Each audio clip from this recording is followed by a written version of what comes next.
Bonjour les amis, écoutons ensemble Kelly Turner.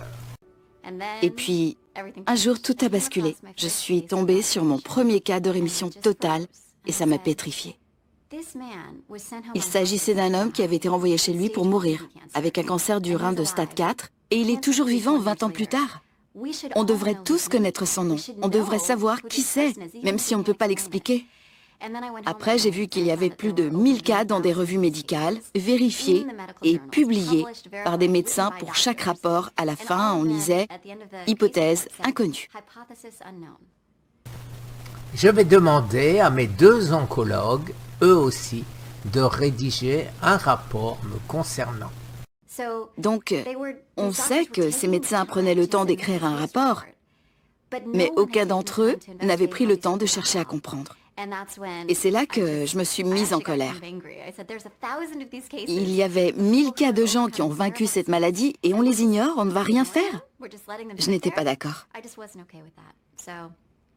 J'ai dit à mes professeurs de Berkeley, je veux faire une thèse là-dessus, je veux étudier ça. Ils m'ont dit, vous voulez étudier ce que personne n'a étudié? J'ai répondu, tout à fait. Et c'est comme ça que tout a commencé. J'étudie les rémissions totales depuis plus de 10 ans et mon étude a commencé avec un voyage autour du monde où j'ai interrogé des cas de rémission totale de plein de pays et les incroyables soignants qui les ont aidés à y parvenir. Et depuis, j'ai continué à analyser plus de 1500 de ces cas et j'ai recueilli près de 250 témoignages. Ce sont des gens de tout milieu social, de toute culture, religion, âge, et surtout avec tout type de cancer. Il y a eu des rémissions totales et vérifiées pour chaque cancer.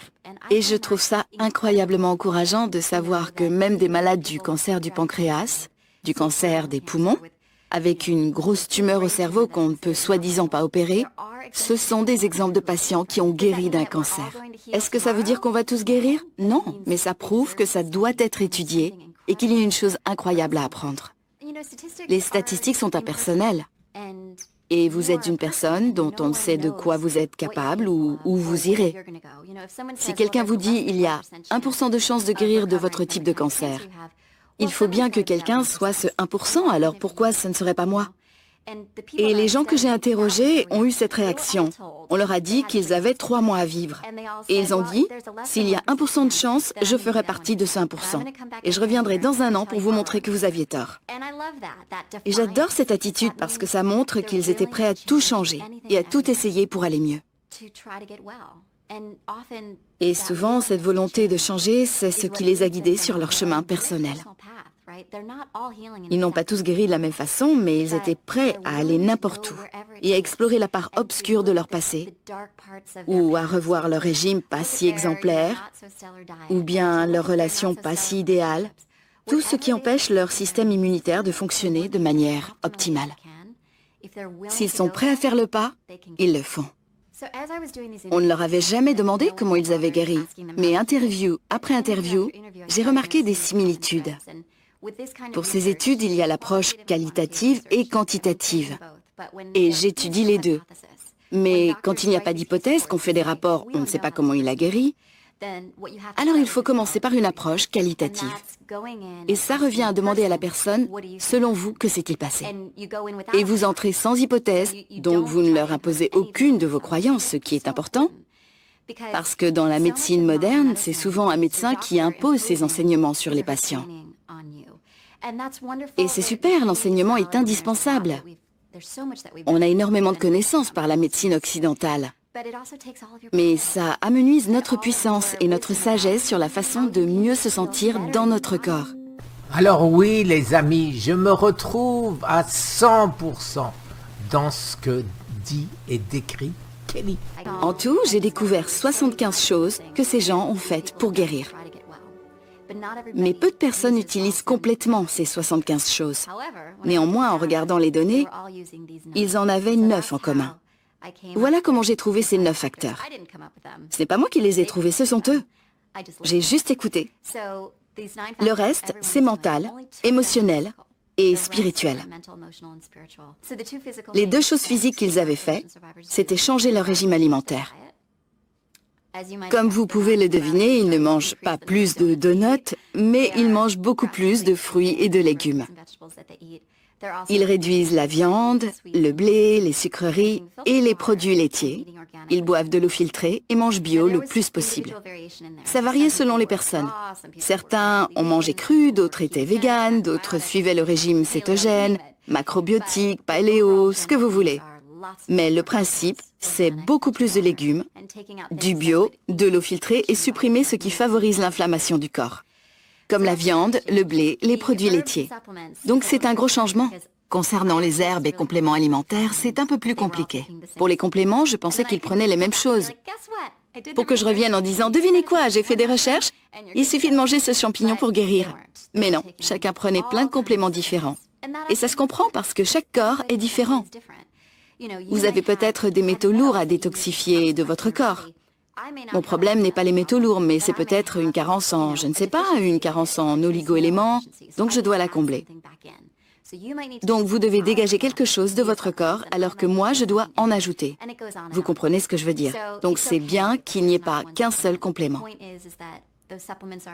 Ces compléments sont importants pour aider notre corps à se nettoyer, pour que le système immunitaire fasse ce qu'il est censé faire, c'est-à-dire rééquilibrer notre corps.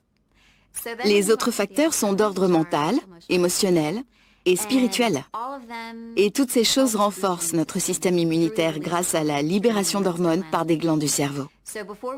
Avant de trop en dire sur le fait de changer les sentiments et les pensées, il faut se rappeler que tout est ancré dans le physique. Donc vos émotions et votre connexion spirituelle sont intimement liées à votre corps physique. On n'est pas qu'un corps physique et un cerveau qui pense. Tout est lié. On est un tout. Donc si vous changez l'un, ça changera l'autre. On le sait scientifiquement. On sait qu'en libérant des hormones, ça active ou entrave le système immunitaire. Donc on peut aider ou entraver notre système immunitaire selon nos pensées. C'est vraiment important. Quand on est malade chez nous, dans notre lit, on ne peut pas sortir courir à 500 mètres. Mais ce que vous pouvez faire, c'est changer vos pensées.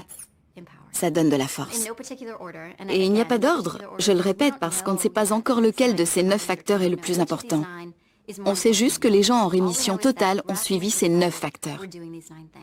Peut-être qu'un seul facteur est le seul qui est important, et que les 8 autres sont ce qu'on appelle des bruits de fond. Je ne crois pas. Je pense qu'ils sont tous importants, et les gens que j'ai interviewés aussi, donc je préfère dire qu'il n'y a pas un facteur particulier. Du côté émotionnel, il faut augmenter les émotions positives. On entend ça souvent, le remède par le rire. C'est logique du point de vue du système immunitaire. Si on fait des choses qui nous font rire, qui nous font sourire, qui nous font nous sentir en paix, on va changer le flux hormonal de nos glandes principales, ce qui va influencer le fonctionnement de notre système immunitaire. Je vous mettrai le lien d'une vidéo que j'avais déjà fait sur Kelly Turner. Et voici le lien Amazon de différents livres à elle, où vous constaterez par vous-même les similitudes avec ce que j'ai fait moi-même. Et dans Comment j'ai guéri de l'impossible, il y a 87 études scientifiques qui montrent que ça marche.